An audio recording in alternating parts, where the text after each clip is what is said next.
Well, hello everyone. This is a short update on my HBX 12815 protector. I just did a brushless conversion with a brushless ESC, digital 3-wire servo, Radiolink 6-channel receiver, and 4-channel transmitter with gyro. I swapped the shocks for Trackstar shocks, bought from Haiboxing. Those are like $15 a pair. Very nice quality. You have to fill them with oil. I used 700 weight oil, front and back. Those shocks are beautiful, very nicely machined. High quality shocks. I also mounted the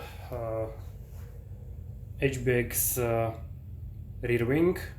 Hope it survives first bash because it doesn't look too sturdy.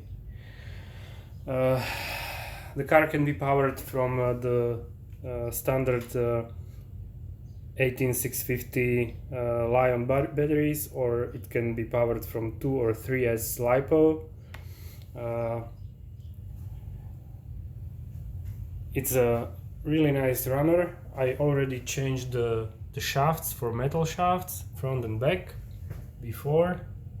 It holds really nicely together. It has a lot of power now, so I guess I will need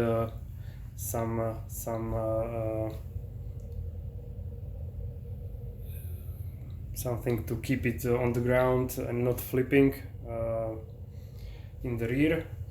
Those are the original oil shocks. Those were terrible. They didn't do a good job, and one of them broke an eyelet. This one is broken. So when I installed these shocks, I 3D printed small round inserts into the eyelets to keep them in place. You can't see it now, but they are in there. I also used steel washers to secure them in place. Well, so far I'm very happy with the car. It's really nice, runs smoothly. The only problem is that the brushless motor has so much power that it tends to strip the rear spur gear, so I cannot find a metal replacement, so I had to buy some spare plastic ones. We'll see how that holds together. Okay, thank you.